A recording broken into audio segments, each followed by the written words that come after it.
Welcome to a special episode of Cosmic Road. Very lucky to have Daniel Holloway on, author and researcher. Among other things, he is the author of the Book of Daniel and the Mystery of the Resurrection Machine. Welcome, Daniel, to Cosmic Road.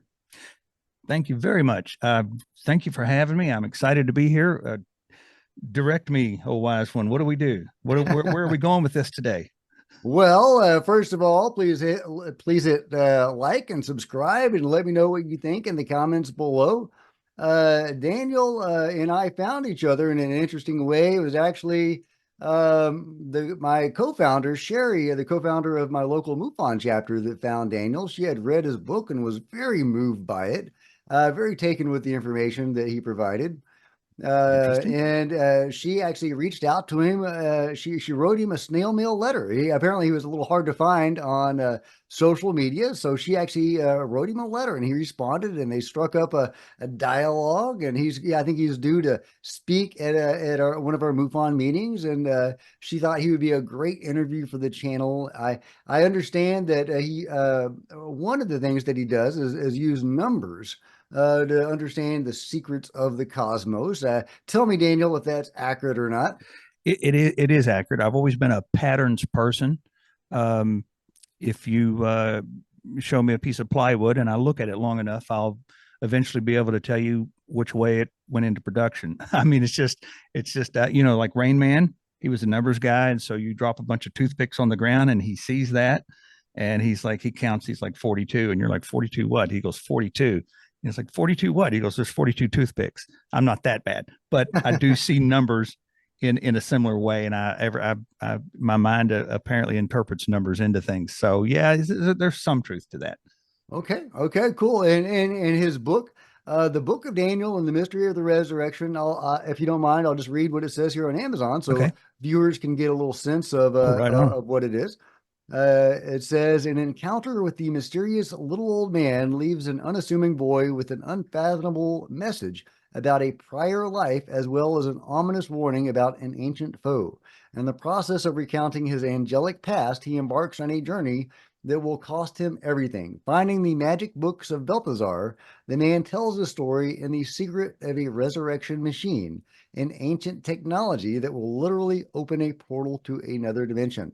While the Book of Daniel is written as a fiction, the decode of every ancient scripture, including the Bible, Vedas, Quran, etc., is an absolutely real and earth-shattering revelation. Just as important is the full disclosure of how ancient megaliths, such as the pyramids, also connect to the ancient science that Daniel discovered. By the end of the story, it is truly difficult to believe that it was fictional at all, but rather all fact. So we are going to discover, hopefully, the secrets of the pyramids today. All right. Maybe that's overselling it. I don't know. You tell me, Daniel. Well, it is written as a fiction. Absolutely. But that's a good description. Actually, it's been a while since I've heard that or read that. And so, yeah, that's pretty close. There's definitely a code to what the ancients knew. And of course, if you want, we completely keep this in context to UFOs, if you would like, because Yeah, I guess that's our focus here is if you UFOs and could how this connect can it to relate. UFOs, that would be appreciated. Now, from my own research and experience, UFOs are connected to a lot of other things, like metaphysical, spiritual, consciousness-based stuff. So I'm really interested in that material as well. Oh, But right. it is primarily a UFO channel, and if we could connect it to UFOs, that would be great. Well, there's plenty to connect here. As a preface for a couple of things, and stop me if I rattle on too much because I've just got so much information batting around in my head right now. Um, it's like Jodie Foster, her character, was it Ellie in the Contact? She said, she was asking, do you think there's other life forms out there? And she goes, well, if not, it's an awful waste of space. And so I believe that absolutely. I believe with this huge, this infinite universe in which we live, it would be almost arrogant to think for a second that there's not something else out there other than ourselves. Now, I have a little bit of a deviation on that, or a rendition of that, in that what I'm beginning to understand is that consciousness is the final frontier. We hear that on Star Trek, the final frontier, but it's not space, it's consciousness itself. is the final frontier. And so, but yet it is the science we know the least about is what is consciousness.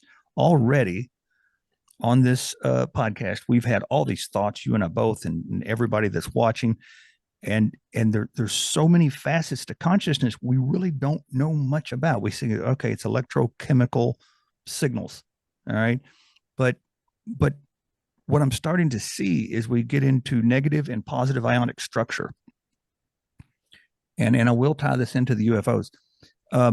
Right now, on the surface level of the Earth, the human creature, whether you believe we have evolved or we're created, the fact is we function in a negative, low energy ionic structure. So our brains, our thought patterns, everything in our consciousness, everything we think and do, and even how we identify ourselves functions from negative ionic structure. That means plus one electron, atoms with plus one electron, and it's a lower energy level than perhaps what's, let's say, comes from the sun. And what comes from the sun is positive ionic structure. So these atoms have been stripped. And I don't want to get too scientific here, but it's a little bit of good data. These atoms have been stripped of an electron.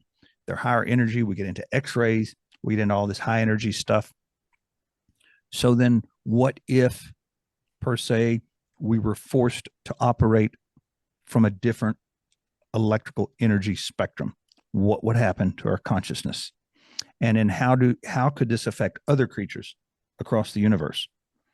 Whether that be aliens per se, or even ourselves, if we were to undergo that change. So that's kind of where I like to get into it, is understanding consciousness. And my word to people is that this is the real science that the ancients understood. The magistrates, we had the mystery schools of Egypt and Babylonia. The magistrates ran these schools. Magi there is the prefix. These people, there was no word for science. So these were the scientists. Magic was science. Now, today we think of, am I going too fast here, Jack? Got to tell No, me if I am. I love it. Like, you keep on going. The magistrates were the ancient science, and what they focused upon was consciousness change. And so, for example, today we think of magic. Oh man, I really wish Daniel hadn't gone there. It's like, because the first thing you think about is Harry Potter, and you think about the waving of the magic wand, But where that comes from, and you can see it in the stelas of ancient Egypt, is that it didn't come from casting a spell. It came from writing. This is an ancient pen. Can you see this on the thing? This is a reed pen that I made myself out of a piece of bamboo. Very cool. Right.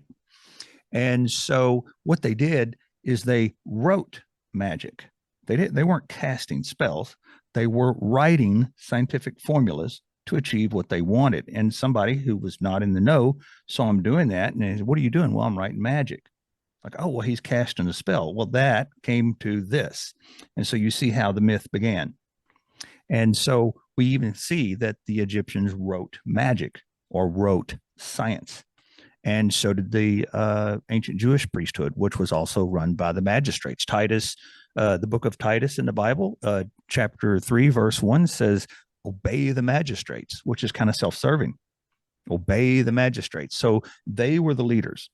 You had the school of the Magi in Greece. You had it in Egypt. You had it in Babylonia. And even in the Herod's temple, obey the magistrates. So they were the leaders. These were the scientists of ancient times. And this is what they delved into, was consciousness itself. But go ahead.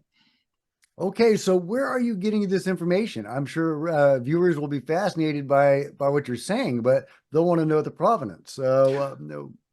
Absolutely. Well, you just research. You can go online, you can read. I've been to the largest Jewish library in the world, which is in Jerusalem, and did some research there, obtained a couple of images out of ancient texts that I was allowed to take pictures of. And it confirmed a lot of my suspicions about where this was going. And I'll get into in a second here, the Herod's temple. There was a model of Herod's temple, which was destroyed in 70 AD. And the fellow's name that made it, I want to pronounce this right, but I may not do it justice. His name was Alec Gerard. I can never pronounce it right. He's passed away now, but he used Jewish texts and as well as accounts from Josephus. Josephus was son of the high priest in ancient Israel, and he left quite a few detailed accounts of what the temple looked like, measurements and details. I'll try to share that screen now, if I may. Please do. And let's see here, share screen. Okay, can you see that? Yes. Okay, so this was the temple model made per all the records kept by the Jewish priesthood. And Alec made this in the 1990s. He's recently passed away. And you will see here, can you see my pointer on there well enough, Jack? Yes. Okay, so this circle here, this actually this court that you see was the women's court. And all this is going to tie into consciousness, and all this is going to tie into UFOs in a roundabout way. In the middle here, I'm going to call this a grid, but it's really a round circle. And the reason I call it a grid is, well, it kind of looks like the zodiac grid. It has 12 divisions and a circle. And so we've all seen the zodiac grid with the 12 signs. I was born in Aquarius. You were born whenever you were born. And so we all relate to these 12 signs in the 12 months of the year. That comes, of course, from the fact that there was 12 lunar cycles. The moon goes around the earth 12 times a year. And so this grid is actually half, the bottom half of the celestial sphere, which I'm going to show you a video in just a second, my video. Now, if we go up here, this was called the men's court, or the court of Israel. You will see it's also a circle. And instead of being divided into 12 parts, it's divided into 24 parts. And that is the top half of the celestial sphere. And I'm going to explain that in a second. Okay, so the celestial sphere was used to keep track of Earth's axis. Now, remember, all this information is coming back as to how to get this high energy electrical circuitry into the human consciousness to change it. And that's what they were trying to do. You can also see this via the pyramids. So I'm going to switch here to another video, if I may, and show you more about what this celestial sphere looks like. And you say they're trying to change consciousness. Yes.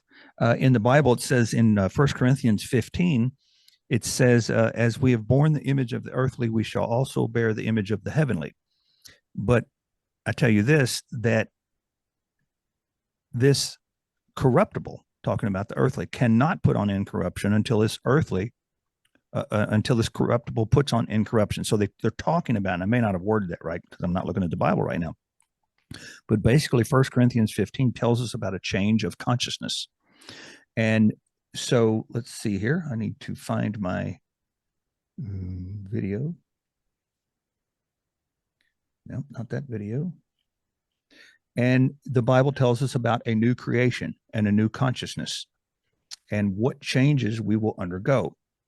Now, again, one of the things people have to understand is there is a lot of encoding in all ancient scriptures.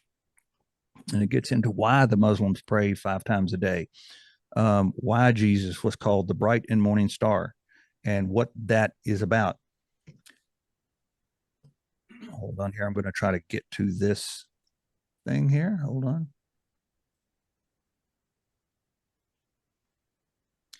Go on to here. Podcast. Sorry for the delay.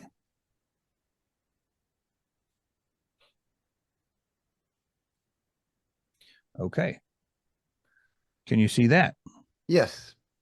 Okay, so now this is a video I had made in 3D, and this is of the same temple model that you just saw. And I'm going to show you how those grids are part of the celestial sphere and what the celestial sphere does and what it looks like. This is going to be nice. You ready? Yes. Hit me. You can see it's isolated the women's grid, the bottom half, and now the top half at the men's grid. Shows how that was the original zodiac. No, we're not talking about telling people's fortunes at all. This is actually astronomy, not astrology, as the priest knew it. It only got perverted into astrology later on by people who did not know what they were seeing. And here's the same temple redone in a 3D. Hope you enjoy this. So there's 12 months a year. And because women have 12 monthly cycles, they saw the logic. And so they made that the women's court, and the top one, the men's court, which was basically a sundial. They came together to make the celestial sphere. that tracks, whoops, that tracks the movement. Can you still see that? Yes. It tracks the movement of the sun, the moon, and the known planets at the time, which were Mercury, Venus, Mars, Jupiter, and Saturn. If you're an observer on Earth and you're looking at this, looking out, the celestial sphere is just an imaginary grid work of latitude and longitude lines. And it was, you can see the backdrop of the stars and the planets, but also, more importantly than tracking the known planets and the sun and the moon, it was used for tracking Earth's axial tilt, because something very interesting happens when you untilt the Earth's axis, which is now presently happening. So continue to watch and enjoy. There's our present axial tilt of 23.44 degrees. And, you know, I don't want to overload people with science here, but a little bit is important. You know, our cultures don't teach a lot of science anymore. And I think that's sad. But some of these basic things are, you know, if we want to know what the ancients knew, you got to know this. You got to know some of this. So when you say the Earth is tilted, what do you mean? Well, it's tilted away from the sun. It is, in other words, our spin axis does not directly face the sun. It's tilted by 23.44 degrees presently. Does that make sense? Yes.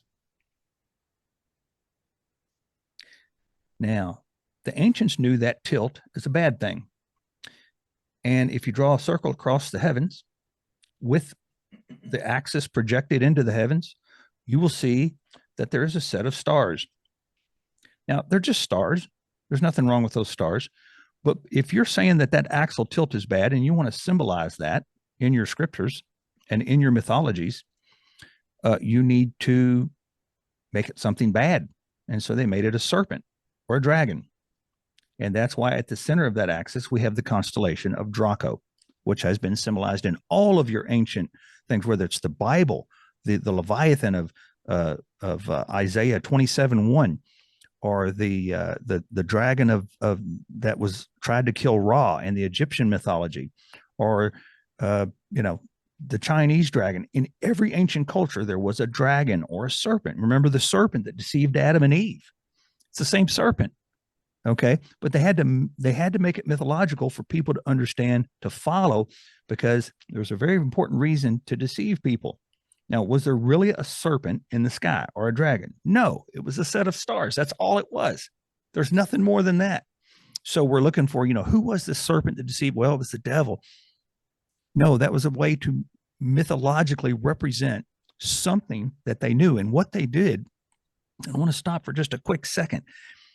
So we begin to see that the outer stories, whether you're talking about Ra and his 12 boats, or Jesus and his 12 apostles, or Islam and the 12 Imams, or Gilgamesh and his 12 epics, Zeus and his 12 Olympians, Hercules and his 12 labors, and it goes on and on and on.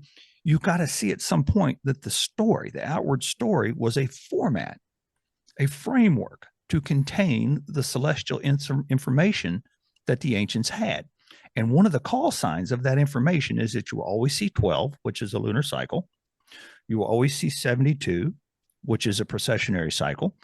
In Islam, they were promised if you die in combat, you get 72 virgins. In the book of Exodus, chapter 14, verses 19 through 21, there's an arrangement of letters that produces 72 combinations, and it was a very unlikely combination. Jewish tradition says that these are the 72 names of God. Well, why would that number keep popping up? In Luke chapter 10:1, we have a new processionary number. It says, and Jesus sent out 70 others. Well, that's a new processionary movement. Please remember that number, because we're going to get into that at some point. And so, but going back to the dragon, this was a way to take a scientific fact and put it into a mythological form. And so what they were really tracking here was Earth's axial tilt. So I'll continue on.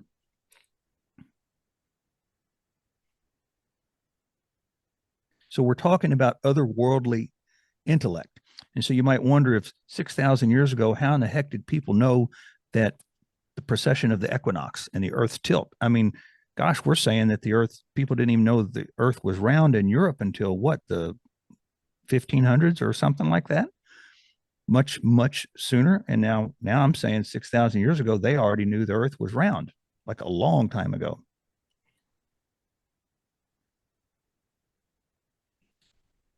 Going to fast forward because right now it's just showing how perpendicular to the axial tilt we have the 12 constellations that we still identify today as our birth dates. But now this video is going to take the scientific fact that I'm showing you and it's going to transfer it into some of the mythological forms to kind of show how it was a converted process. And they knew, Jack, they absolutely knew that the day would come when we would figure this out. And they knew that when we did figure it out, they would have the information needed to continue on with what they knew.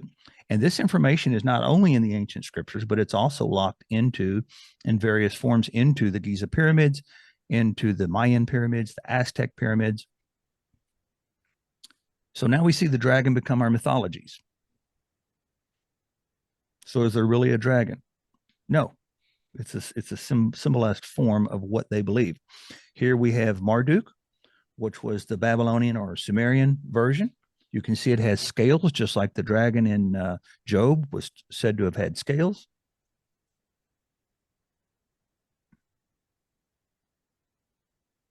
This is a much newer representation from the Middle Ages of Draco and Ursa Major.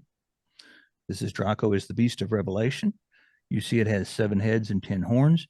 And when you get into what one of the things that I was able to reconstruct from the code, from the Bible code and the Quran and the Vedas, was a huge grid system. It was a tracking system where they kept the grids that you saw in the men and women's court, and they tracked daily, monthly, yearly, and much larger grand cycles by printing these grids, stamping them rather, on a piece of either papyrus or parchment.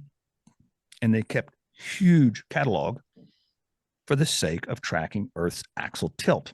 And we'll get into why that dragon has 7 heads and 10 horns. And by the way, if anybody wants to know what the Beast of Revelation is, I can absolutely show you, maybe in a follow-up podcast, and we can prove it with science and what NASA has to say.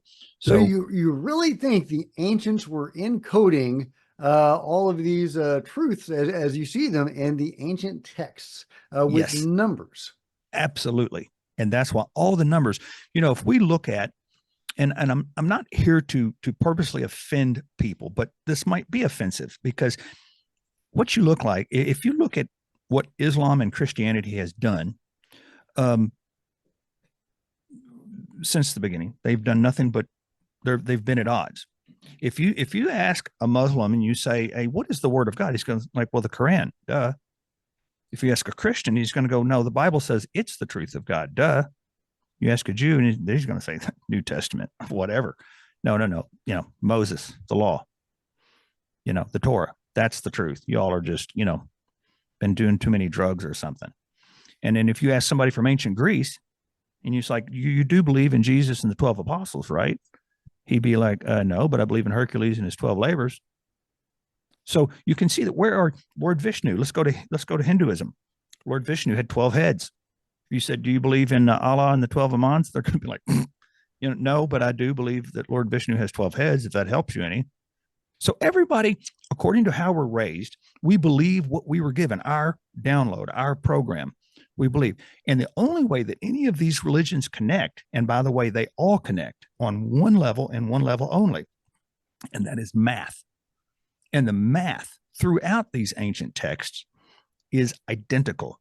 Because math never varies unless you're a quantum physicist, which there's still okay. Let me just break in there. Okay, so you're saying we have 12 apostles, we have 12 Amans, and we have 12 heads for Vishnu.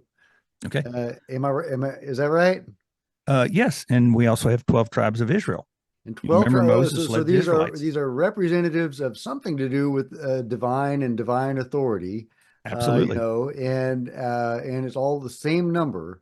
That is very intriguing. I've got to say that's intriguing. Okay, so where do you go from there? Well, and I don't want to drag it out, but what was the last thing we just finished off with? We were talking about how the numbers never vary unless you're a quantum physicist. These numbers help track Earth's axial alignment. And that's very important to know, because what is so important about Earth's axial alignment or realignment?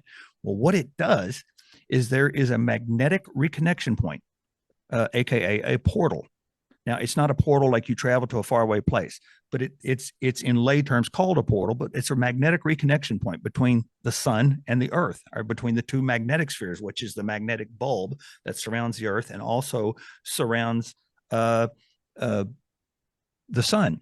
Where they connect, and NASA has recently discovered it, and the reason they discovered it is because they're having a problem. Our background radiation, X-ray radiation, is increasing on our planet, and it's starting to concern NASA. Now, I'll tell you, if something I have here is conjecture or a hypothesis, I'll tell you that it's a hypothesis. I'll separate the science from from, let's say, a belief or hypothesis. I'll try to separate that for you. I won't say something's fact that you can't go on here and prove on the internet and research in the library and find out on your own. Okay. And of course, I can't cliff note everything I found. Please, people, save these videos. Jack's going to save it. I'm going to have it, but save everything that I've said, because I'm going to tell you what the message I have. It's going to happen, and it is a scientific certainty. And NASA can prove it, and the ancients will prove it too. And that's what's wonderful, is because they actually left us this mathematical catalog to understand the science even better than NASA knows it now. NASA's learning. The ancients already knew it, and we're going to get into how they knew it too. But it's crazy. It's insane what they knew. So you're saying there's a portal between the Earth and the sun? Yes, it's a magnetic reconnection point, is I think really a better term than portal. And what it does is when this reconnects, like if you were almost like, I hate to make it oversimplify it, but if you took two magnets, and if anybody's ever done that, you can feel the magnetic fields pushing or pulling. Okay, well, where those two magnetic invisible fields connect, and let's pretend now we're talking about the Earth and the sun. Every once in a while, the lines of the two magnetic circuitry, they will snap. And when they do, all that energy that is stored in the sun's magnetic lines will transfer to Earth, and it will make something that we all know as the aurora. Now, we all know what the northern lights are about, the greens and the beautiful reds and blues, correct? I mean, we all know about that. Well, what happens is all that X-ray energy comes in from the sun. As Earth's axis tends to realign, you get more and more of that X-ray radiation. And the aurora, instead of just being up over the North Pole and the South Pole, now starts to expand. And it now starts to come farther south and farther north.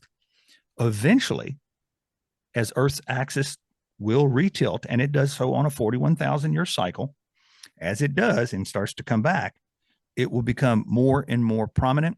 The aurora will eventually be a global event.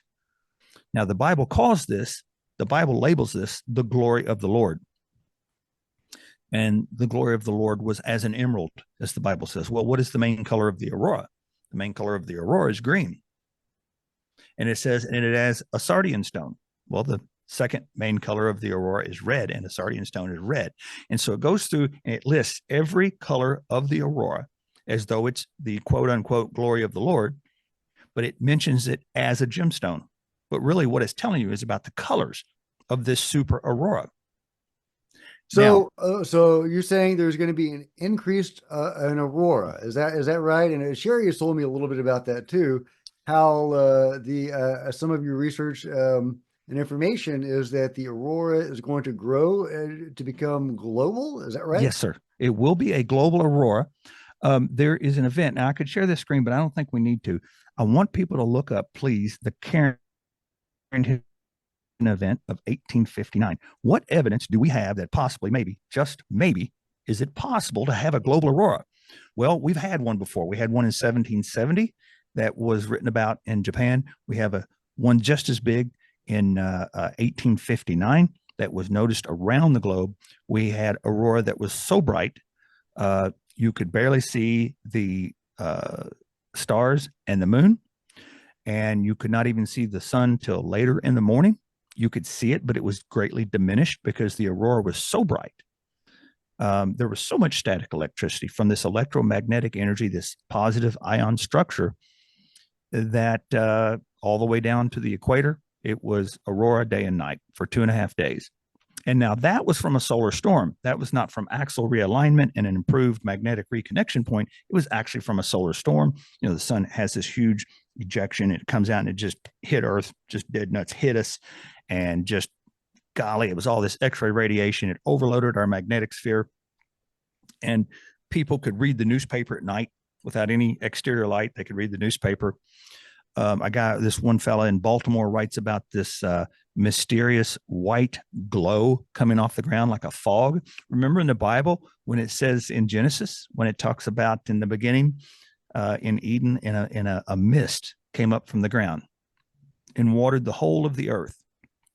What it's talking about, and of course, I can't get into all the code right now, but what it's talking about is the same mist that was witnessed in 1859. This mist, it's an ionic mist, comes up from the earth, and it's just like a fog over the whole of the ground. That's what happens when you introduce that much X-ray radiation into our atmosphere. We start to get a different ionic structure. Now, the question is, or at least in my mind, is if we get that much positive ionic structure, that much X-ray radiation, what is going to happen to our consciousness if we are made to now live in that? Okay, and I'm going to get into a couple of things here. One about Chernobyl. Don't let me forget Yeah, this. now I did again, want to. I just because it's germane, and we've already talked about Sherry, the co-founder of my local MUFON chapter, currently the director of our chapter. She recently went to Iceland, where they were having an amazing aurora. And I don't want to I love that. put words in her mouth, but she had an amazing, possibly something that might be described as an expanded awareness event in this an aurora. And someday I may have to have her on to describe it in her own words. But I think that's really interesting that you're bringing this forward, this idea of the spreading aurora. Do you see it as a metaphysical event, or do you see it in purely physical terms? It is completely physical, and I think this is a good time to bring up subjective versus objective religious beliefs. Going back a little bit, is if we look at our religions and our beliefs, even if you're not religious, let's say you just consider yourself spiritual, and we start putting that into some kind of a format, it gets into what has your religious experience been? Well, what is my religious experience in? Well, when we start putting these into formats, I can say, and again, I'm not trying to be a smart aleck here to anybody, but you got to understand, if I say Allah witnessed to me, and you say, no, Jesus witnessed to me, well, which one of our gods is right? And the only way to get to what is truly objective and not subjective, when we go from an unfalsifiable claim to a falsifiable claim to objectivity, we get into something that affects us all equally. So we don't want this just to be about science. We want to know, how is this going to affect all of us the same? Not my God versus your God, but what is going to affect all of us the same? And this event will absolutely be the most personal, both in the beginning, the most terrible, but eventually the most wonderful experience that has ever happened on this planet, because it will change the DNA of every living creature. We know that positive ionic structure radiation can cause deformities. We know this from the atomic bomb blast. We know this from different radiation exposure events. We know this from Chernobyl. But we also know through Chernobyl that positive X-ray radiation, positive ionic structure, can also change your DNA for the better. And the wolves, there's, again, if you want me to share the screens, I will. There's all kinds of articles coming out about the birds can now take 3 times the radiation that they could 40 years ago. Their colors are changing. Their colors are becoming more beautiful, more colorful. And the wolves, the hair is changing. There's been some wonderful DNA adaptations for dogs that have lived there. And so there's a positive and a negative. Now, that's the physical. That's the physical body. We are not delving into the consciousness yet. We don't know. And I told you I would tell you if I didn't know something. We can't prove whether or not it's going to change our consciousness as well. Now, 1 Corinthians 15, if long as you don't take it literally and you know what it's talking about, you might say, well, it at least indicates that it's possible that where our mind goes, or, well, pardon the Vietnam statement, they used to say, where your mind will go, your ass will follow. So if the consciousness change, will the body follow it? And I believe that is true. I have reason to believe it's true. Now, that's from my own subjective spiritual experiences. And I can tell you that I believe I had a heart attack. That is in the book of Daniel, the one I wrote. And that part is true. That part of the book is absolutely true. Now, do I know I had a heart attack? I can't prove it. I can't prove it at all. But something happened. I felt like somebody took a sledgehammer and hit me in the chest. I was in my 20s, which, I was in fantastic physical condition. I had no reason to be having a heart attack. Something happened, though. I couldn't move. I couldn't breathe. I passed out. I fell off the counter. And the experience that I had changed everything. I went to a Christian school. I graduated a Christian school. I've been down to the Methodist, Baptist, and Christian churches. That was our Facebook page in the old days. That was our social media. And I, went to church every Sunday and half the time on Wednesday. And this event of falling off this counter and my experience thereof changed everything I believe and saw and how I interpreted life and death and everything. And then when I started finding this code in the scripts, hang on. So did you have a near death experience? I say I had a near death experience. I can't prove it, and I have to concede that. I Well, cannot okay, prove I I'm had not interested in proving it. I study near death experiences just like I study alien abductions, and I've done a vast amount of research on both phenomena, and I'm fascinated by near death experiences, and they have been some of them have been scientifically corroborated, because people will see things when they're out of their body that can be corroborated. That they couldn't have seen otherwise, or the beings will tell them things that will come true, things like that. And this phenomenon, near-death experiences, have been scientifically studied for about 50 or 60 years, ever since people could reliably be revived from Absolutely. heart attacks. So anyway, I'm fascinated by near-death experiences. If you did, it may be very personal to you, and you may not want to share. But if you did want to share something about your experience, I'm sure viewers would, be fascinated to hear about it. Absolutely. I have to concede, and this is for the sake of being fair to the viewers, because the one thing I'm so guarded against here, and pardon, I'm sorry I'm this way. I'm guarded against putting out more misinformation or having somebody say, "Oh, Daniel said this, therefore, we need to look this direction." No, take everything I'm saying with a grain of salt when it comes to my near-death experience, because A, I can't prove I had it. B, scientifically, it does not make 100% sense. It does not completely coincide with what I'm learning about the electronic circuitry of the mind working from different ionic structure, which is what we've been saying. That said, that established, somehow something bizarre happened. The event lasted between 1 and 3 seconds. And in that 1 and 3 seconds, it changed my life forever. And I witnessed what I believe correlates everything that I'm telling you, which is why I went down this path to begin with. Before, it was really much easier just to go to church on Sunday and believe what the preacher told me. And that's the end of it. Just keep going. Don't think too much. But 3 seconds, 1 to 3 seconds of time changed everything that I believe and feel and understand now. And I do believe it corroborates, how do you pronounce it? I'm from Kentucky, pardon my jargon. Yeah, I'm from Texas, so I'm even worse. Yeehaw. So anyway, but it was the most amazing thing that's ever happened. The only reason I have feared dying since that event would be for the sake of my children and grandchildren, for the people in this world that love me and don't want to see me pass. I don't want to die, and I don't want to see them see me die. But as far as just for me, I have not wanted to be here since that event, because what I witnessed, that state of consciousness, it wasn't a place. It was a state of consciousness that I have never been able to obtain since. I have, and I don't want to sound disgruntled, I have pretty much not entirely despised this world, but in a large way despised this world, not wanted to be here since. I look at all the bickering of humanity, the childish ways that we have, my team versus your team mentality. This place is hell. I mean, you've got rape, murder, wars, train wrecks, plane wrecks, car wrecks, cancers, you name it. It's a short life, and then you die. and usually a very horrible death. And that's the fact of this reality. Are there some good times along the way? Absolutely. Absolutely. Has religion, and this is the other side of the issue, has organized religion brought us certain moral values that have kind of held us together, held our cultures together? I mean, with WACHAT, you see where America is going today. We have no religion. We have no belief in God as a whole. I mean, yeah, a lot of people still believe in God, but a whole bunch don't. And you can kind of see the direction of our cultures. So there I speak as a hypocrite.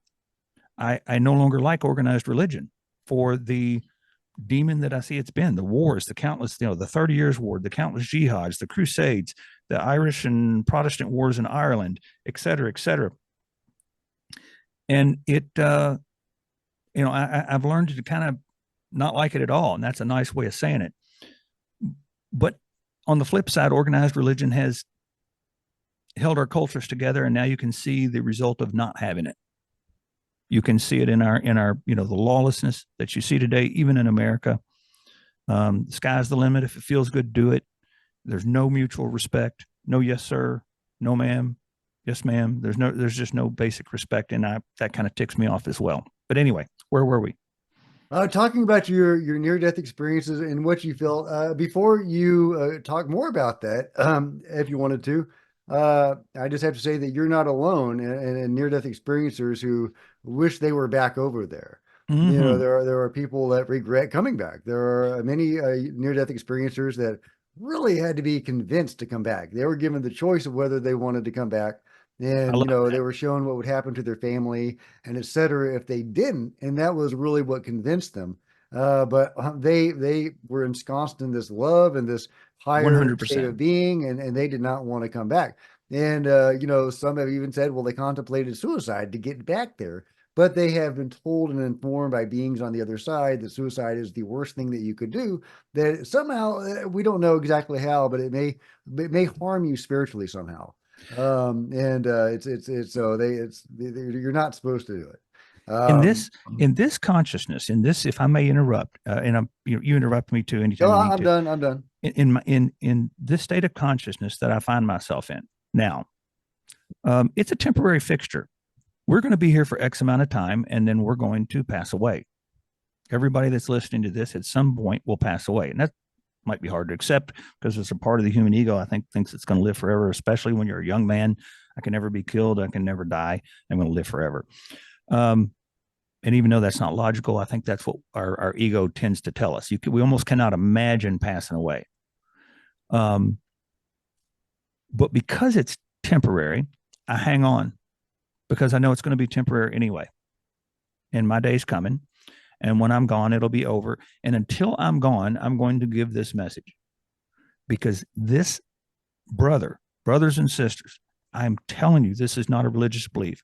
NASA has said that since the 1970s, the background radiation is increasing. In 2004 or 2012, they put up the MMS mission where they put up 4 satellites to try to figure out into the magnetic sphere, Earth's magnetic sphere, to try to figure out where all this radiation is coming and why it is coming into our Earth and how it's affecting us. Now, the FFA, in conjunction with NASA, are looking at releasing radiation warnings over the pole areas. So let's say you have UPS pilots that fly to Korea or Alaska. They're getting excess radiation, and they're looking at limiting how often a given pilot or stewardess or I'm sorry, flight attendant can fly over these areas and not get an excess of radiation that's now going to hurt them. And they've never had to do that before. That's how much the radiation is increasing. And I want to share this with you. I cannot release the names. Now, it's not like some big CIA secret, but I've still, I cannot release the names. I had a meeting at a local airfield here in Kentucky from a guy that is now a UPS pilot. He was an admiral of aircraft carrier not that long ago. So this was a high ranking guy. He's not in the Navy any longer, but he still has his connections. There was a brigadier general from the Air Force. There was a lieutenant colonel from the Marine Corps. He was a Marine Corps aviator. And there was, let's see here, about 9 or 10 other pilots of influence and intellect. The guys were a pretty intelligent bunch. My admiral friend allowed me to put on this meeting. He organized it. I had a screen, kind of like it was a little easier than what we're doing here, but it was pretty neat. And I asked him because I knew he flew the northern latitudes. And how we got into this meeting is I originally asked him, I said, "So you fly the northern latitudes?" He goes, "Yeah." I said, "Okay, so let me ask you something." And I asked humbly, have you noticed in, let's say, the last 20 years, aurora increasing at ever southerly latitudes from the pole? He didn't even hesitate. He looked up and to his right for just a second, like he's thinking. He goes, "Yes, absolutely." He goes, it's way farther south than it used to be." And I said, "Okay, so when you say way farther south, what do you mean?" He goes, "Not all the time, but," he goes, "I see more aurora in the central part of Canada than I ever did 20 years ago." He said, "You just, unless there was a solar storm, you used to not see it at all." He goes, "Now I'm seeing it in central Canada, you know, a huge percentage of the time when I fly." So he goes, "Yeah." He goes, "So what is that about?" And I said, "That's because we're getting more radiation into our atmosphere. And that aurora will continue to creep farther south and farther north from the South Pole until eventually we have a global aurora." And that, he goes, "Okay, well, what does that mean to us?" I said, "Well, according to what is in the code of the scriptures, the Vedas, the Bible, the Quran, it's even in the Odyssey and the Iliad. It's captured in the epics of Gilgamesh. Everywhere is that radiation will eventually change us into what it calls a new creation. Now, what does a new creation look like? Well, we don't exactly know what that looks like. We know what the Bible tells us, but can we take the Bible and the Quran and the Vedas verbatim? No, because we already know it's a code. We already know that there's not some guy named Lord Vishnu that had 12 heads. There's not 12 Imams. There wasn't 12 apostles. There weren't 12 tribes. There weren't Hercules and his 12 labors, and there wasn't Zeus and his 12 Olympians. So then what does the new creation look like? Well, we don't exactly know.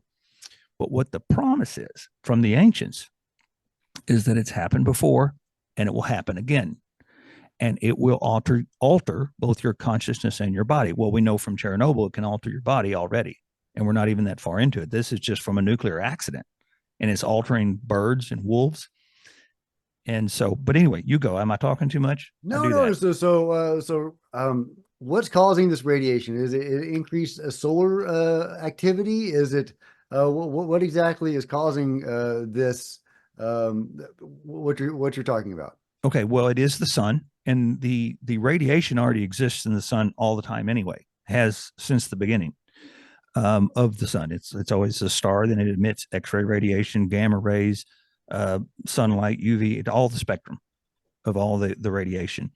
The problem is, or not the problem, may we say the solution, is that over this 41,000 year cycle of the Earth tilting back and forth, our axis tilting away from the sun and coming back, when it comes back, it allows, via the magnetic reconnection point, it allows that radiation to enter our atmosphere.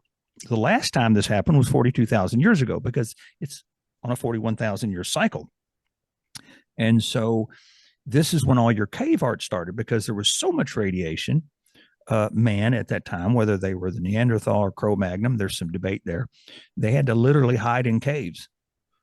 And that's when all the cave art began. And there's articles on that. Please go online. Don't take my word for it. Go online, look up what NASA knows about radiation increasing since the 1970s. Look up the MMS mission. Don't take my word for it. You asked me earlier, where am I getting this information? I'll tell you right now. Look up NASA portals video on YouTube. Please look that up. I can play that for you now, but I can't play the sound. You need to listen to that video on your own, what they're saying. My tech buddy here is telling me to show you, if I may. Are you there? Yeah, To please. show you the Chernobyl screen. Is that okay? Yes. Let's see if I can find the thing here because I'm not that good at this. But we'll keep talking until then.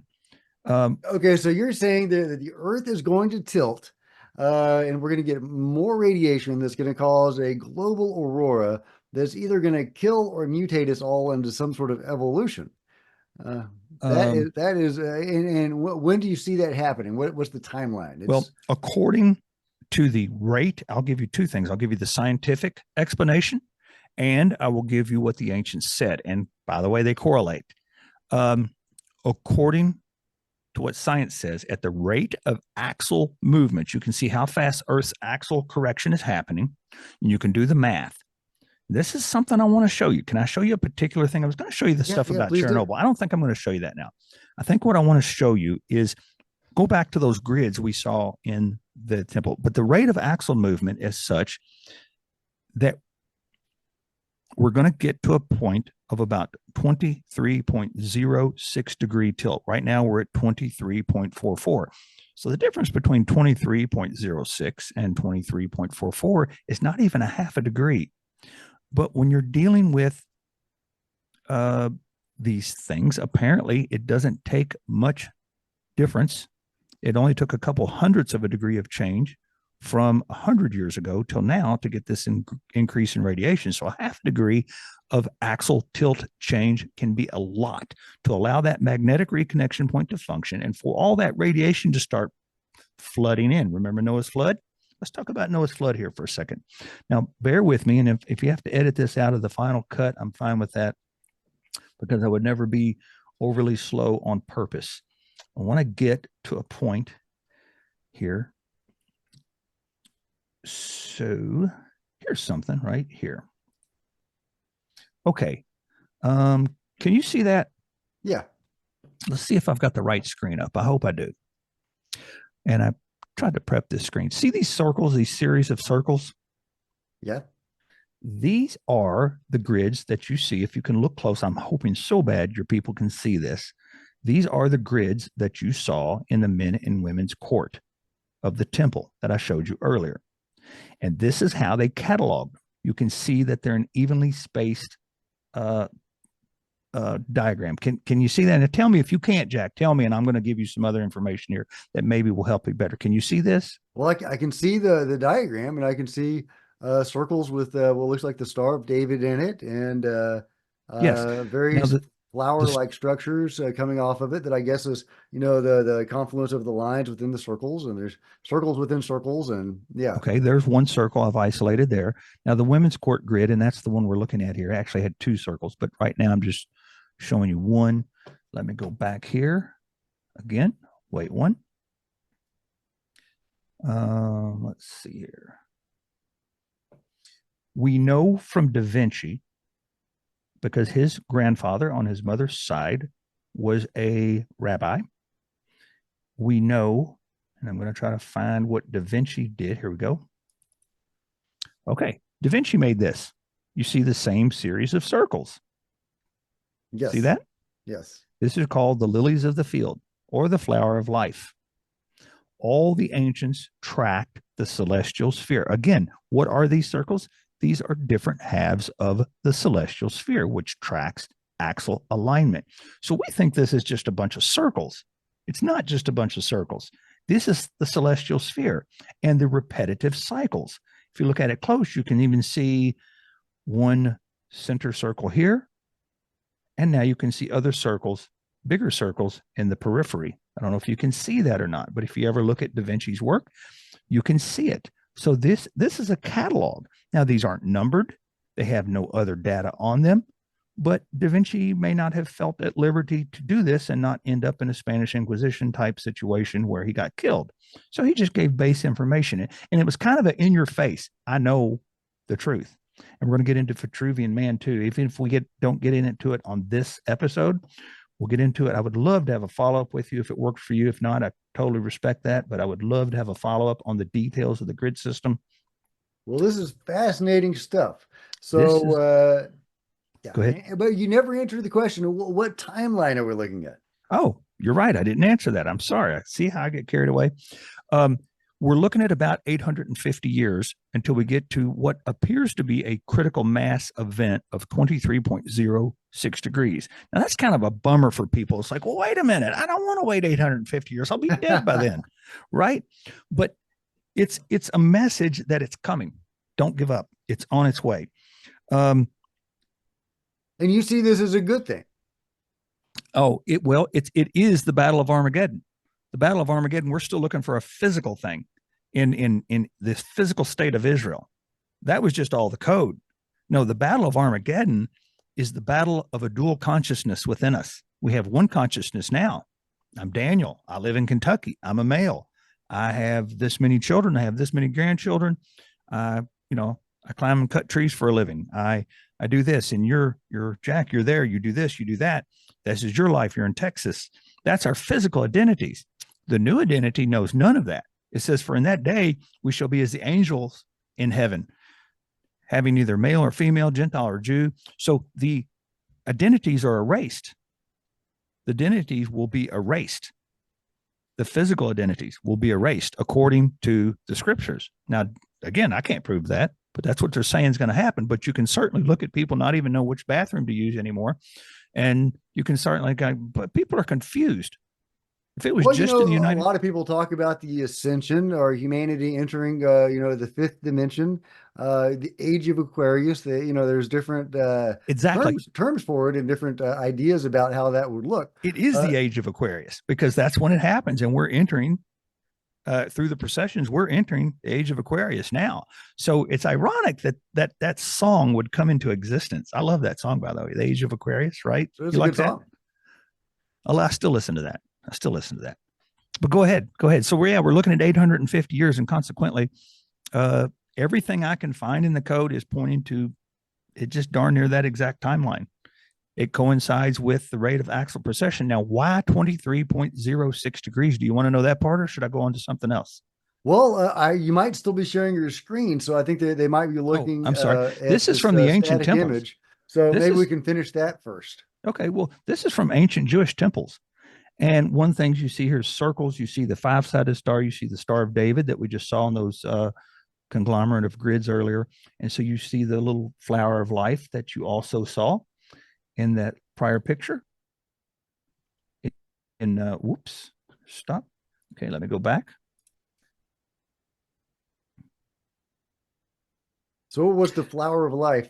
What does that mean? What is the significance of Well, that? it's just it's we had sacred. There was a thing called sacred art, and sacred art was derived from these series of circles. There's all And would you kinds of say this stuff. has anything to do with sacred geometry?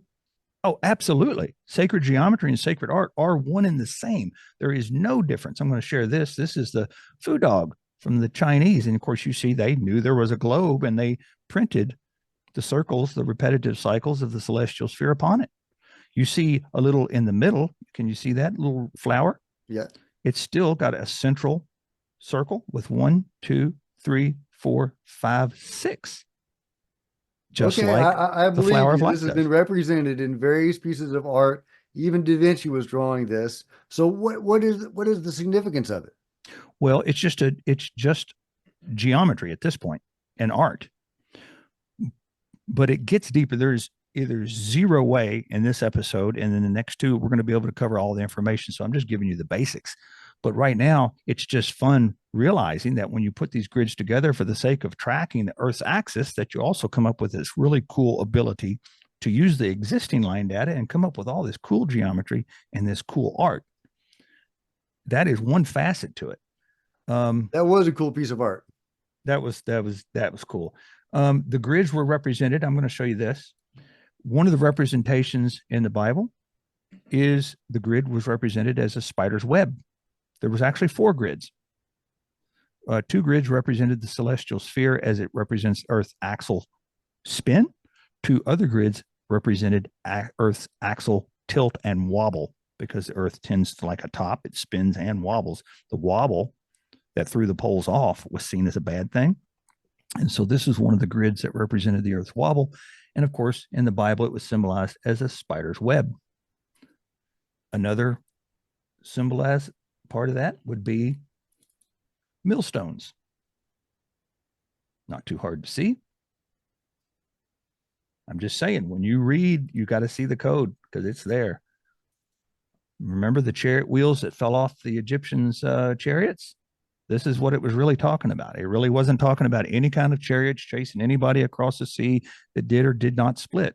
These are the chariot's wheels. These are grid system images that could have been derived and colored with people. And I'm going to show you who the people were, the individual characters. At some point, I can show you who Jesus, Moses, Adam and Eve, Noah, who all these people were. There's another one. This is where I have erased.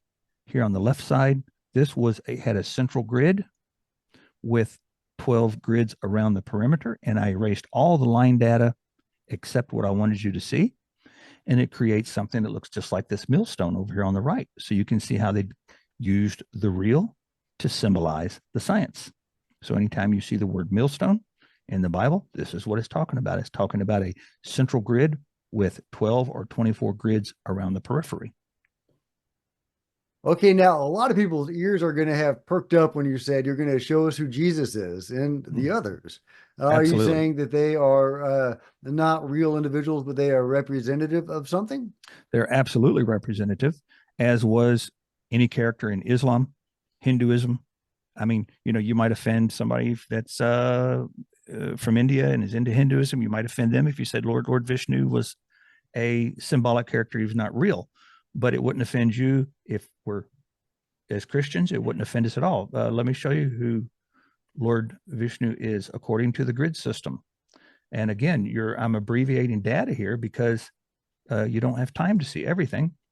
In the upper right corner is a statue of Lord Vishnu. He has 12 heads, and notice he has all the colors. He's painted with all the colors of the aurora. You can see the greens and reds and blues. It's kind of faded, but it's there. It's an older statue. He has 12 heads and 24 arms. Below here, down here, you will see the central grid with other grids of successive tracking cycles attached to them with the figurine. We're going to talk about who this figurine guy is here. But you can see where this image in the upper right-hand corner came from. See the arms? And of course, there's 12 heads. So you can see where the mythology came from. It came from the tracking system. Up here in the upper left corner, you see Da Vinci's Vitruvian Man. I'm going to show you who Vitruvian Man is. Can you see how he has two arms pointed upward, two arms straight out? Down here, you see his legs. And you see these 2 feet on this side, they're pointed right at you. And the 2 feet on this point are pointed that way. Well, what was he thinking? What was Da Vinci really thinking when he built the Vitruvian Man? Guess what? He knew from his grandfather the grid system, because here are the grids with the figurines. And I'm going to explain to you who these figurines are. And if I could erase it, I would, but I can't erase it on the screen. You can see 2 arms pointed up, 2 arms pointed out. The rest have been erased.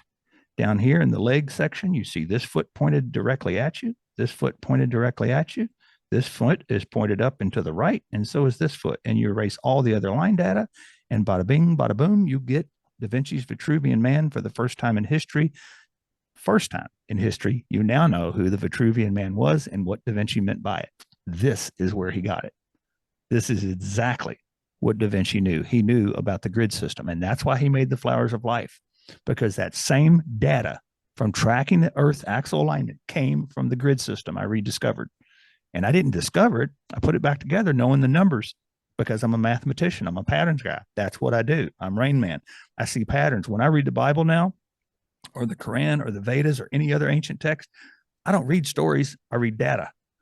And you put those data points together. This is what the ancients knew. This is exactly what they knew, and Da Vinci knew it as well. That is Vitruvian Man. Can you see Vitruvian Man in that image? He's there. You just got to erase. I can see it. I can see it. You got to erase it. And so this is you're saying Vishnu, Jesus, Muhammad, all these others are representing the tilt of the Earth. Am I understanding that right? Yes, they were ways to track it. Now, no one's saying that the spirit of these stories wasn't true.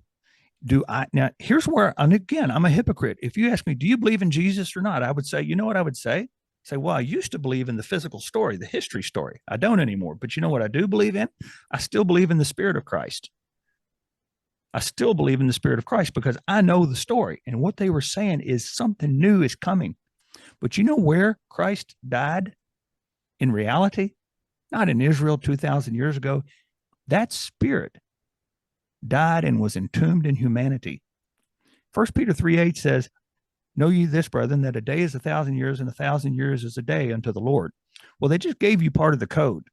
1,000 years is a day. So anytime in the Bible you read 1,000 years, it's really talking about one literal day. Anytime you read one day, it's talking about 1,000 years. So Jesus, according to the story, was resurrected in 3 days. So how long did it take this spirit really to resurrect? 3,000 years. So from the time that the storyline started till now has been Hosea chapter 6, verse 2 says, know this, that after 2 days we shall be revived. That's 2,000 years. And on the third day we shall be resurrected. This is the third day. Now, some people say, no, wait a minute, you're a numerologist. Come on. And I'm going to say, I want to stop and address numerology for a second. Do you have a phone number, social Yes. security number, license plate, street address? So do I. Maybe, right? yeah, Maybe. yeah. But you've got a lot of numbers that you use to identify your life. Are you a numerologist? But neither am I. I'm not a numerologist either. So to see that numbers have relevance and to identify and use those numbers in no way makes you a numerologist. I'm just good at numbers. I've always been good at math. That's what I do. And so I'm just recognizing numbers that exist. That's all. Okay, all right. I've got to push back on this. Do it. All right, because I'm not religious and never have been, and I was an atheist for most of my life before getting into UFOs, and that led me to the metaphysical because they're connected. And eventually, I ended up having my own Jesus experience, Right on. and it was an incredible experience. That's a separate story, and I'm not going to sidetrack that. But it was really interesting, and there was a UFO involved in that case, Okay. and yeah. So I've also had some corroboration of that the Hindus were also tapped into something. They knew some stuff, and I know this from another experience that I had. Okay. Now I can't, confirm that Jesus was a real being or that Vishnu was a real being. But I do think that they may have both been tapping into something or connected to something that was real.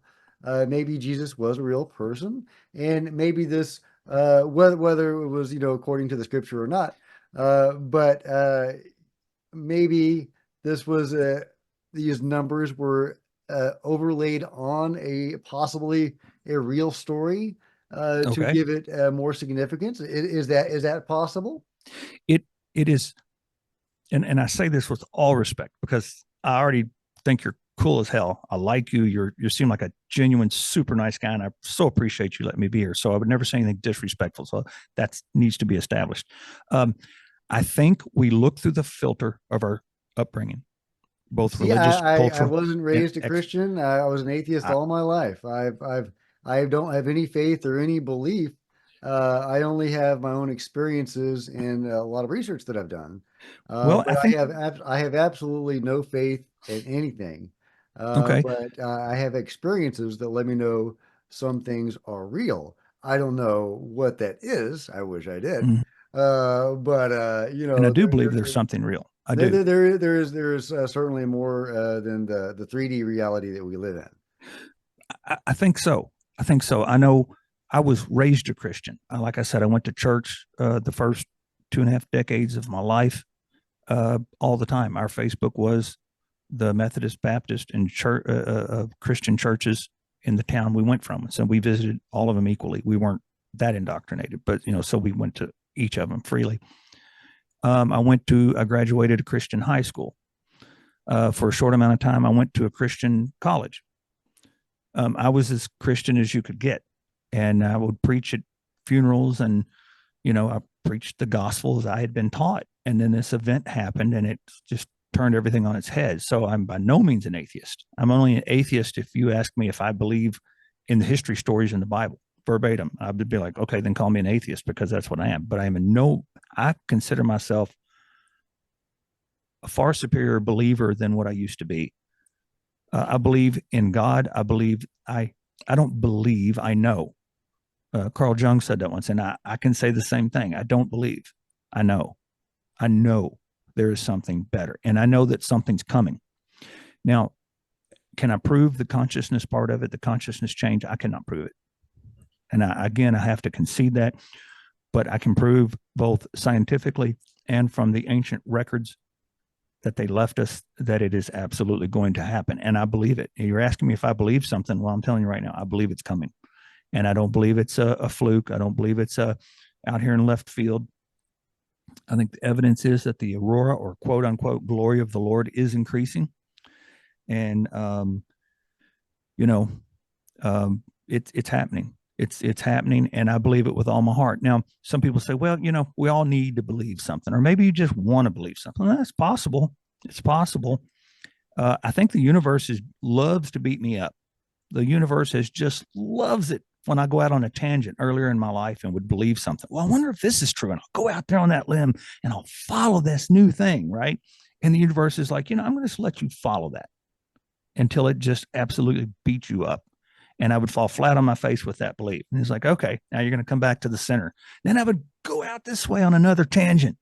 And I just kept doing this until finally, needing to believe, wanting to believe, hoping to believe, we're all just beaten to a pulp. But the thing is, it never beat me into being an unbeliever, somebody that was a quote unquote atheist. I believe it brought me to wanting to. Do you remember in the movie Contact when the priest said to Jodie Foster, her character, when he said, well, there's just some things that we can't explain. God does things and we don't know why. Yeah. Well, I came back to saying, no, that's BS. We can know why. We can know why. And now we do. That I'm not saying that there's a science to God, but I'm saying there's a science to God. There's a science to the divine, and we are just now being let in on it. And it doesn't take away the personal experience. It just explains it. And the personal experience, our subjective experience, is an amazing thing. It's an amazing thing. But now we have an event on the horizon that is going to affect all of us equally. And I don't care if you're a Muslim, a Christian, a Hindu, an atheist. I don't care if you're a tree. I don't care what you are. I always think of the woods, the forest, and you see this beautiful forest. And within that forest, I relate the forest to being like humanity. I see the oak tree, the poplar, the pine, the cedar, the hickory. I see all these different trees and pretend each one of those is a different human identity. I'm white, I'm black, I'm Muslim, I'm Christian, I'm male, I'm female. And all of these trees are reaching for the sunlight. They're all reaching for the truth. But yet all these trees die. They're still rooted to the earth. They're rooted to the physical. But then the day comes that under just the right conditions, a spark starts and it burns the whole forest. And you can imagine the transformation process if you're the tree. It's horrible being burned alive. But we know that nothing can be destroyed. It can only change forms. And so now this molecular structure of all these trees that were all these different identities are now changed from the physical to a different state of matter. And I say all this figuratively, metaphysically, just an example of the mental transformation process that I think we can expect is that all these different identities are erased. There is no more hickory tree. There is no more poplar. There is no more individual anything, but all the molecular structure has ascended. It's now air. It's now free of gravity, and it now has a more eternal sense to it. And I think that's what's going to happen to our consciousness as well. So it's very spiritual. It's very personal. The transformation process is cruel. It's difficult. It's unbearable. But the end result is the most beautiful thing that can or has ever occurred. And you say this has happened before, that this happens every 40,000 years or so. Is that accurate? I think according, and I don't know. We know that 42,000 years ago, there was a tree that was discovered recently in New Zealand, and it within the layers of the wood, they found out that my God, 42,000 years ago, there was a lot of radiation. The scientists know that it happens on a cycle, but what actually happened 42,000 years ago? Well, the woolly mammoth did not completely disappear and become the elephant. They were different subspecies. But it's funny, a lot of the larger creatures that existed then no longer exist. Some people said that the Neanderthal was bred out, that they weren't changed. But yet, 42,000 years ago, there was a 250-year cycle of nothing but global aurora. That's when all your cave art started. So we know it was severe. The Neanderthal did disappear after this point, and now we have Cro-Magnon. So we had some kind of an upgrade. Did it happen because of all this radiation? Not 100% sure yet. The verdict is not complete. But something happened. Something happened because a lot of things began 42,000 years ago, especially within the human creature, that did not happen before. A lot of advances and stuff. So, how did the ancients know about all this? Were they here 42,000 years ago? I don't know. But they certainly had an intellect that is as advanced or more advanced than what we have now. Because I'm telling you, either A, NASA knows more than they're saying, which I wouldn't doubt it. They do. Yeah, right. Or they don't know as much as the ancients know. Now, the ancient That wouldn't surprise me either. the right the code reveals a tremendous amount of information that I'm not even seeing NASA put out there in camouflage. They knew a lot. I think NASA knows about possible physical changes, and science knows a lot about the possible physical changes, but I don't think they've quite caught up with the last final frontier, which is the mental change, the change of consciousness that would be required to become a new creature with DNA completely tapped into it.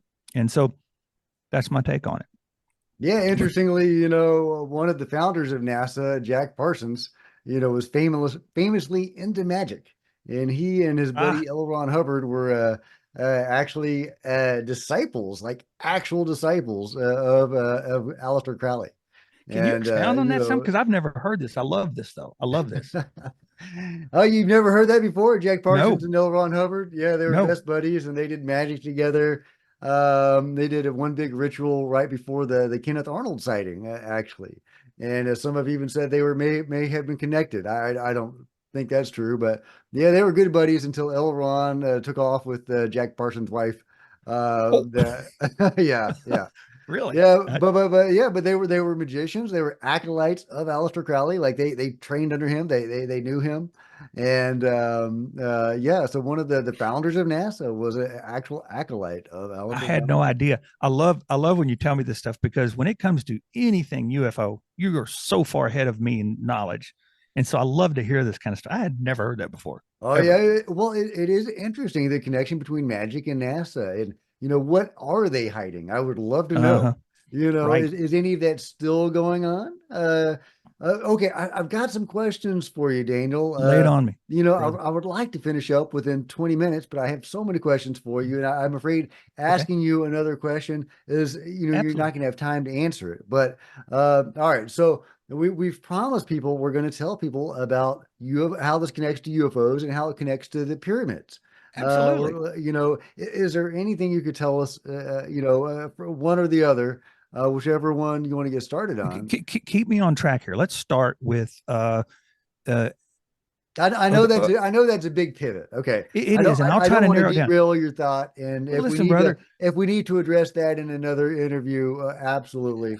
No, well, Uh, let's give people the at least something to chew on this time, and you keep me on track, brother, because I need you to. I need you to. You keep me on track. Bring me back to the base here. But let's talk about otherworldly intellect in as briefly as I think I can. Um, to know what I know is an otherworldly intellect, not from another planet necessarily. And I'm going to tell you that if aliens today, and I'm not disrespecting again what you do as a UFO expert, do I believe there are people on other planets? You darn right I do.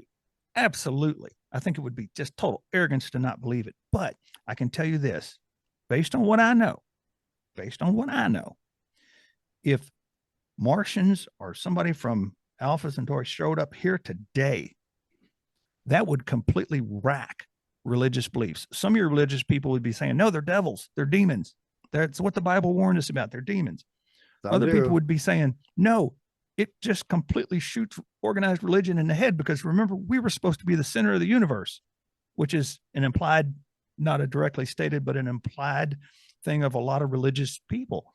Is it we're the center? No, that's the earth. Everything else is just little dots out there in space. So whether you thought they were demons or if it just completely shot organized religion in the head, either way, I can tell you that that would be a huge deal. That would be huge. The impact it would have on us. It would be amazing, but it would not be as big as what is coming. And what would be bigger than if aliens did land here? And it is another worldly intelligence. It's from 93 million miles away and it's from our star. And somehow, to know what I know, to know what these people knew, takes an otherworldly intellect. It takes something beyond what we have here. I did this. I was a devout, devout Christian for decades. And when this happened, the amount of knowledge and inventions I started inventing, it opened my consciousness in ways that I can't even Oh, tell you. tell me about that. That sounds fascinating. And I want to hear all about that. There's not much. I invented a program, and I'm not even computer savvy. You know how much trouble I struggle with just learning the buttons on these computers. Hey, me too, man. But conceptually, I came up with a way to make a computer that can be unhacked, because you always hear about our government being hacked and China stealing information and whatnot. And so I went to some computer people I know, and I said, I have a concept here and it'll work on how to make a program unhackable. It cannot be hacked unless you put in a memory stick and you actually take it off the computer. There's no way to hack this information via the net or any kind of transfer of files. There's no way to take it. And they all told me, no, that won't work. And then 2 years later, Germany came out with the same idea in a roundabout way. And I'm just like, I told you and so I always think of stuff like that. And you think some of this was, divinely inspired, or I that you're don't know. connected to something on the other side, or because I people don't talk know. about I that a just lot. know. Grant Cameron, if you know who that is, No, does talk a lot about musicians and others uh, connected to something, and they get, inspiration from this, and inventors, etc. And the Chris Bledsoe story, if you're familiar with the Chris Bledsoe. Where there's a very fascinating individual named Tim Taylor, who's a bigwig at NASA. He does all the launches. He's also in the CIA. okay.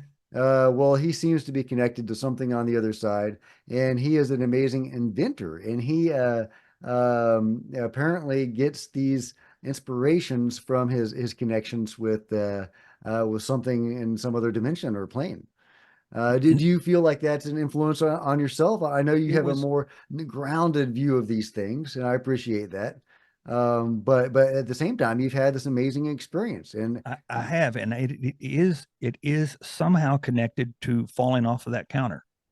And who knows? Maybe I just hit my head. Maybe it's that simple. I don't know. Maybe it's like who is the John Travolta in the Phenomena, that movie? I don't know. Who knows? But something happened, and I've been able to invent all kinds of things. Now that doesn't mean I don't mess up. It doesn't mean that I don't, you know, trip and fall all the time. I have issues. Yeah, I got issues just like everybody else. But the ability to invent, to comprehend numbers has expounded beyond what is normal. And it has allowed me to decode the Bible. I want to show you something here real quick. We need to stay on the subject here.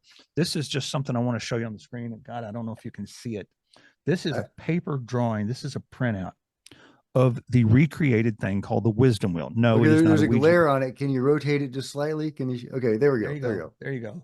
So I was hoping to pull that up, but that's okay. You can see that just fine right there. This facet of what I labeled the wisdom wheel is only contains 3 layers. You see the 4 larger circles, you see the aurora colored ones below that, and you see the Hebrew letters around the periphery. You see the upper blue section, the lower dark section.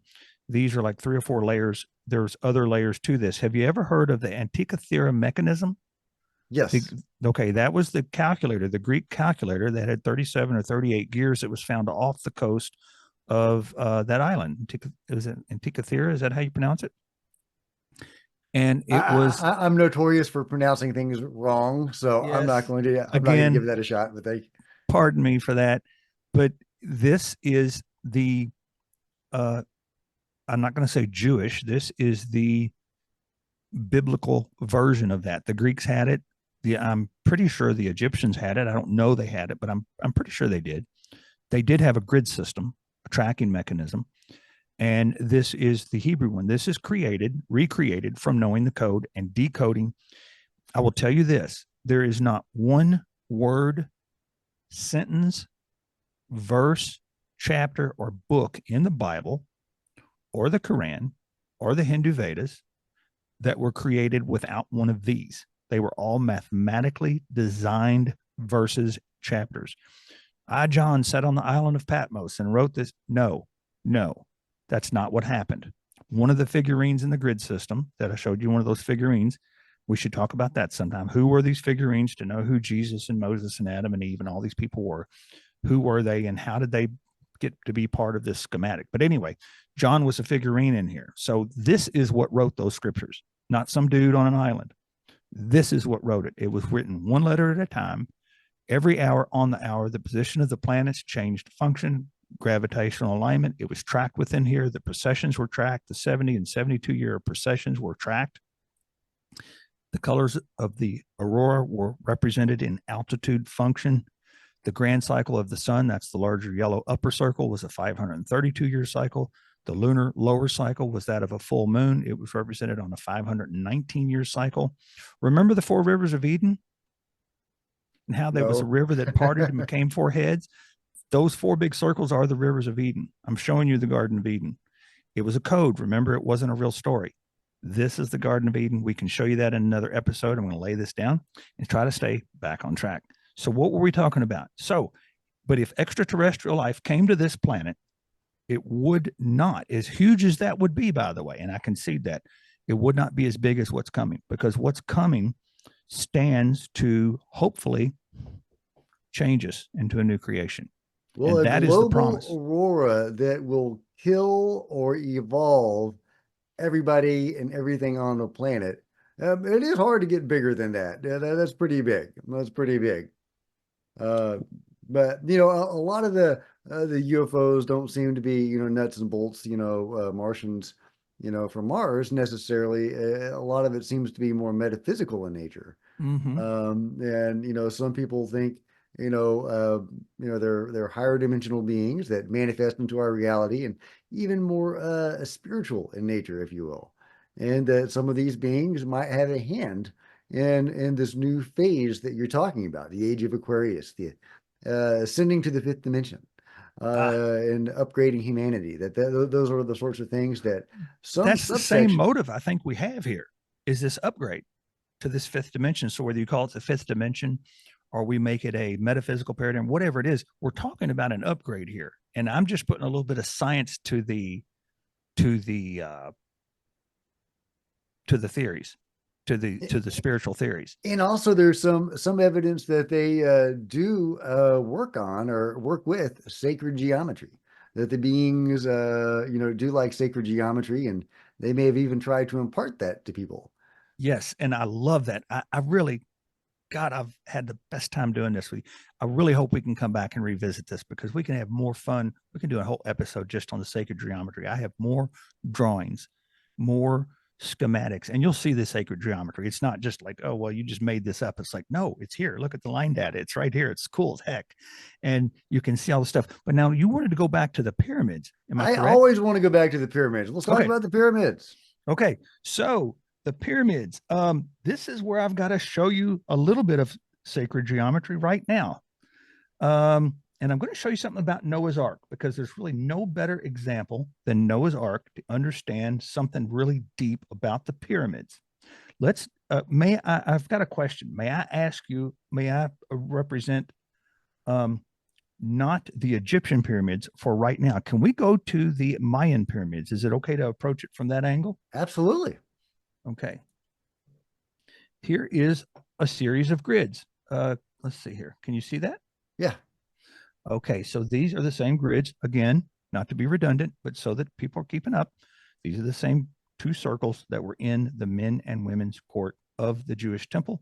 You see these on the food dog in China. You see these on the flower of life in the Egyptian pyramids. You see these all over the ancient world. And so what were they? Each one of these represents a day cycle, a single 24-hour cycle of the Earth's spin of the celestial sphere. And they recorded it here. Now, there's no location of the sun and moon on here. It's just the circles themselves. So what I have here is I want you to help me identify, for the sake of sacred geometry and getting back to the pyramids, certain lines. See that line? Yeah. Okay, I just followed some line data. I'm going to add another line and another one and another one. Can you see how we're starting to get a 3D square already? Yeah. I'm just following existing line data. Okay, can you see that cube? Or it's kind of slightly rectangular. Okay, now I'm going to keep adding more line data to show you. Do you remember in the story of Noah's Ark where it says, and the ark would be 300 cubits long, 30 cubits tall, and 50 cubits wide? Okay, it gave you a rectangular function. So I'm going to start outlining a cubit, and a cubit is a cube. See that cube within that larger dimension? Now Yeah. I'm going to make another one. I'm going to keep adding cubits. Can you see what I'm doing? Mm-hmm. I'm just identifying line data that's already there. Is that, do I need to explain that more, Jack? So what are you I'm, suggesting here? I'm I'm not. just tracing line data that's already there, and I'm starting to create sacred geometry, Okay. an Okay. image. Okay. So Well, let's see here. Let's see what else we got. Now, if I put a figurine, and these figurines, I'm going to bring this over here. Hold on just a second. Desperately trying to keep up here, my friend. So this is one of these figurines, and I'm going to center him where he would go in one of these circles. Now, what are these figurines? This is important. What is this? Well, a certain magician in the 1500s named Agrippa, another one called, Da Vinci, fooled with these figurines because you can remember this guy in the Vitruvian Man. And you're like, okay, what does this guy represent? Why would he be in the middle of a zodiac? Well, what you have to know, something that the ancients noticed was called a morning star. There were also evening stars. And every 9 months and 21 days, and you've got to know, looking at this circle, that the sun and the moon, we are sharing this screen, correct? Okay. That the sun and yeah. the moon and the known planets would go around one of these circles. And the ancients would plot where they saw that planet, or mathematically, even if you couldn't see it because it was a cloudy day, you could plot its advancement because you knew its rate of movement. Okay. But every 9 months and 21 days, Venus and the sun would align at a certain point. 9 months and 21 days later, it would align again and again and again and again. So over time, it would divide that circle into 5 equal parts. Well, for the sake of, I don't know, shits and giggles, they would say, okay, that looks like a person with 2 outstretched hands, 2 outstretched feet, and a head. So we're going to call that, because you can only observe this alignment first thing in the morning, we're going to call this a morning star. Well, the book of Revelations, I believe it's chapter 22:16. I could be off on that verse. It says, behold, I am Jesus. I am the root and offspring of David. I am the bright and morning star. You go to the Genesis chapter 37 and Jacob, it says, behold, no, it's actually not Genesis 37. That's another one I'm having that slips me. It's in the Old Testament, but it says, behold, a star shall come out of Jacob. Well, have you ever seen a star come out of a literal human being? Well, Never. in the book of Job, it says, behold, the morning stars all sang together. I believe that's in Job chapter 40 or 41. But in chapter 37 of Genesis, Joseph's father had a dream. And he said, behold, I had a dream, son, and I saw the sun and the moon and the 11 stars all came into subjection and to you. And Joseph said, shall you and my mother and my 11 brothers all bow down to me? So can you see it was making a connection between the stars, the sun and the moon, because the sun forms these alignments, just like I showed you, Venus and the sun align. And also you can form similar alignments with the moon. So any female alignments that were made were with the moon, and that was represented as Eve, Ruth, Mary, and all the other female figures of the Bible. All the male figurines were formed with the sun. Adam, Noah, Moses, Jesus, the 12 apostles were all formed with these. And you can see this is, in this particular case, I want to talk about Noah's Ark, and this is going to get back to the pyramids. So here's our figurines, and here's how they were formed. And in this massive grid system, which was much bigger than what you're seeing here, you could form all the streets of Jerusalem, which are outlined in the Bible via cubics. You can see Noah's Ark, which was outlined as 300 cubics long, 30 cubics tall, and 50 cubics wide. This is the real Noah's Ark. I want to do a little math. I'm going to have to ask my tech guy to help me here. I need to get this calculator up. I think I need to. I tell you what, Jack, do you mind using, can you bring your calculator up? Can you use it while I'm giving you these numbers? Let's and I see. can Can I show you something. minimize my screen? If you can, Minimize it's the okay, buddy. zoom. But I want I people don't to know if see I can this. minimize it while you're sharing the screen. I'm not Well, sure. you don't have to minimize it. Can you just use it in the background and confirm mathematical Well, data for me? right now you have my whole screen right now, and I'm not. Oh, I have your whole screen, so I'll stop Yeah, sharing. yeah. I think you have to take me off. Okay, all right. Okay, I'm Now sorry. I can use my calculator. Okay. Okay. What do you need? So Noah's Ark was 300 cubics long by 30 cubics high. Three Okay. hundred by. Okay, I'm typing. That 300 by 30. What does that come to? comes to 9,000. Okay. Now it was also 300 cubics long by 50 cubics wide. How many So cubics does that come to? by 50. Yes, sir. 300 by 50? Oh, 300 by 50. Okay, not 9,000. All right, 300 by 50 is 15,000? 50,000. Okay. So we need to remember 15,000 and 9,000 cubics is how far we have gotten so far. So you saw earlier on my little thing there. I'm going to bring it back. Hold on just a second. Hold on just a second. Where is Noah right there? Am I Okay. done So with the you, calculator? Do we still need the calculator? yeah, yep. But so far you can see that we have a 3D diagram here.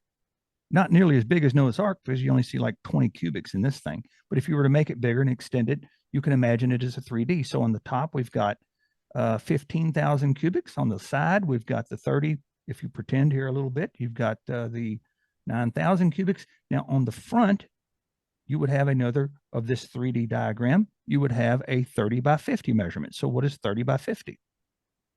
What does that come 30 to? by 50 Should be is 1,500. 1,500, Okay, so if we which I add should know. 30 by 50,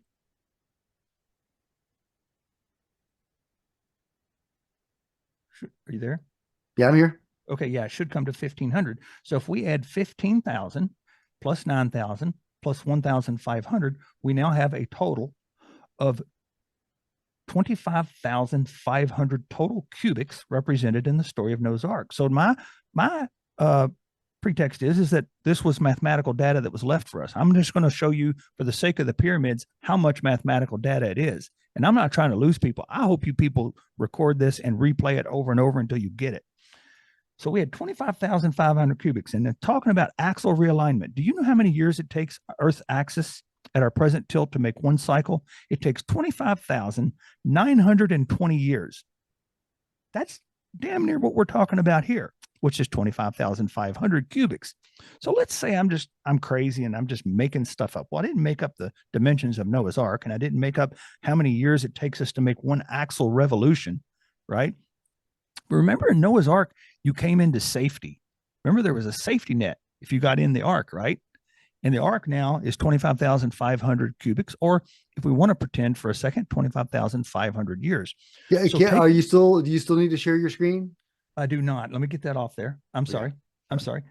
And yeah, stay on me about that. So we're looking at 25,500 cubics, and we're going to pretend for just a second that maybe, just maybe, they were telling us about how many years it takes to make a good axial tilt.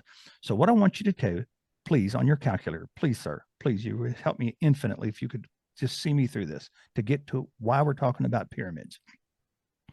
Take the present Earth tilt, which is 23.44 degrees. So you can put that in your calculator, 23.44, Okay. and divide it by how long it takes us to make one precessionary cycle, one axial cycle, which is 25,920. So you take 23.44, divide it by 25,920, and tell me what number you get, please.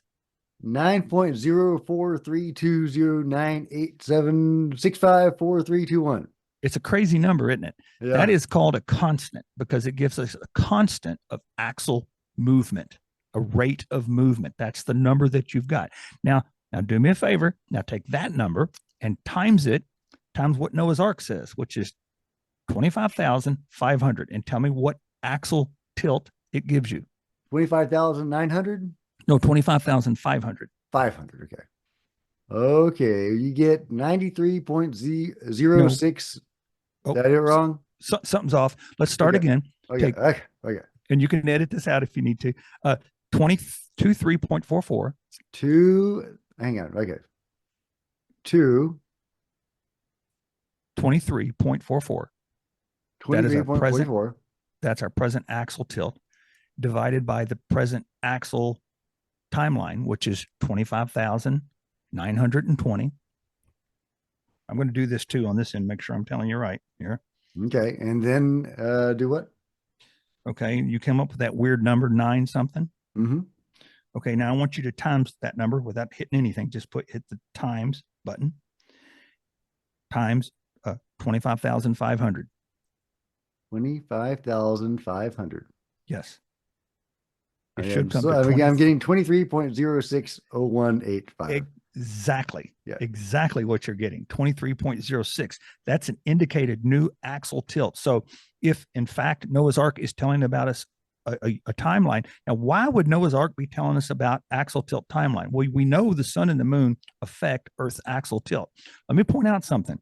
From the time Noah's Ark was closed up and it started to rain till the time Noah's Ark landed, if it was a real story, and I'm saying it wasn't a real story, but if it did, was exactly 354 days. That is exactly 1 lunar year. That's how long it takes the moon to go around the earth 12 times. Remember the 12 apostles and 12 everything else we've been talking about. Okay.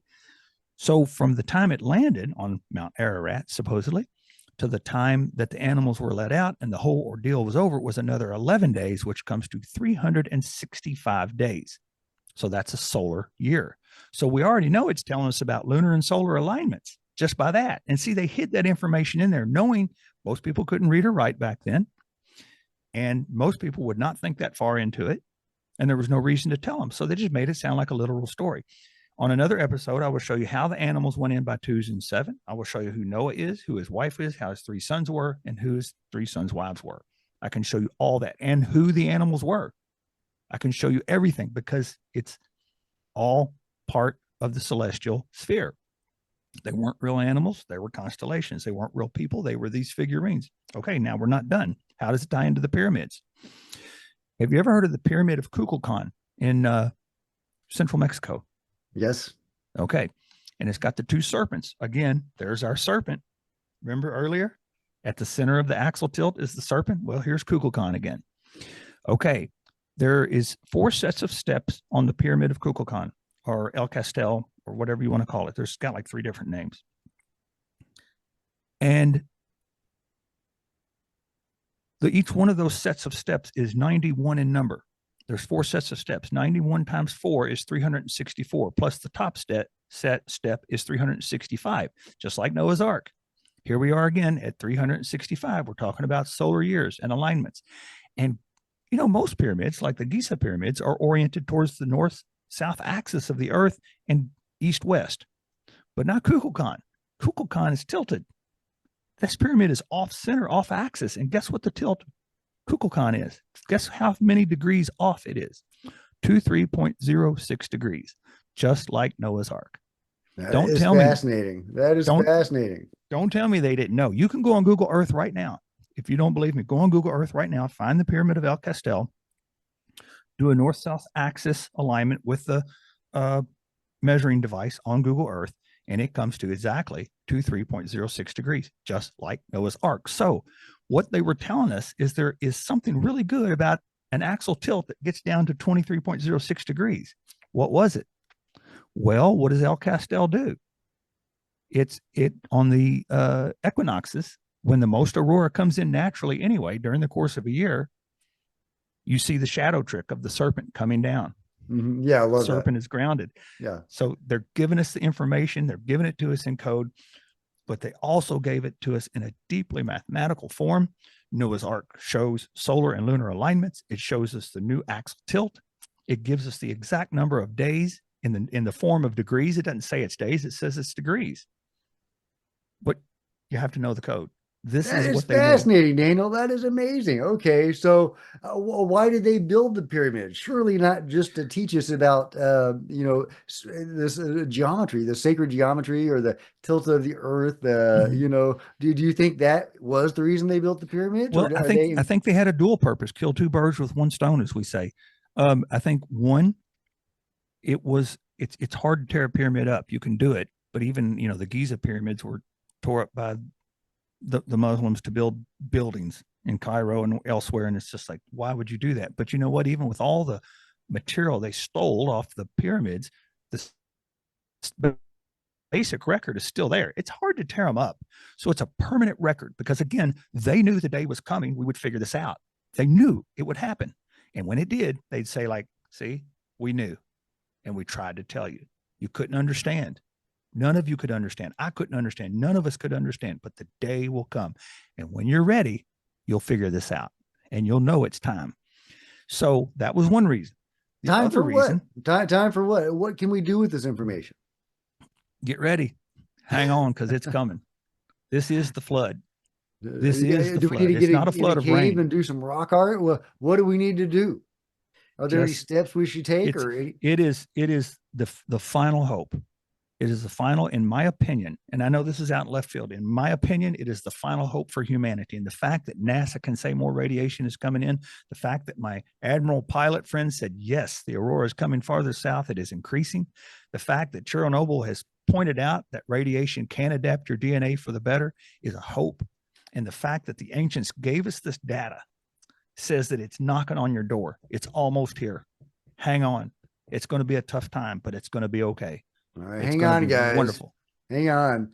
Well, okay. I feel like we've come full circle here. I think that that was amazing information. Do you have any final wrap up thoughts? Just that there is so much information that as we can continue to fathom it, it has been a genuine hope for me. It has been the most wonderful experience. And I want to share that with people. I want other people to have it. I don't want them to have my subjective experience about, well, what did you see when you fell off that counter? I could go into volumes of that, but it doesn't really matter. What matters is your subjective experience and how this is going to affect it. And this is scientifically plausible, and it'll help you understand your spiritual experience more definitively, more accurately, without going on tangents the way I used to do. And like humanity does, we're bad about that. We're bad about going out on a tangent of belief. This makes us more rock solid and gives us something that we can look at in a truly unified form. Not your belief versus mine, but the objective belief. And the ancients told us about it. There's evidence for it scientifically, and I love it, and I want to share it. I want to share it with the world. All right. Well, thank you so much, Daniel. I really appreciate you coming on today and taking the time to do this. And Thank I you, think sir. viewers have probably gotten a lot out of it. Do you have, if somebody wants to contact you, or are there any projects you're working on now that people should know about? Well, I'm trying to find a really good 3D graphic video, somebody that's really good at making those. I'm having trouble finding somebody because I have got some tutorial videos put to music. I mean, rock and roll music that are just blow you out of the water. You can take they say if a picture speaks 1,000 words, right? Then a video can speak 1,000,000 words. I can take a 30-second video or a 1-minute video and explain things in that video with some really cool music that it'll cover information that you and I haven't covered yet in this hour and a half long introduction. So I want to do that. I'm looking for that. And so, yeah, that's my project that I'm working on now, is to make some really cool videos for the social media. Yeah, And I as know far as, you were a little harder to find on social media.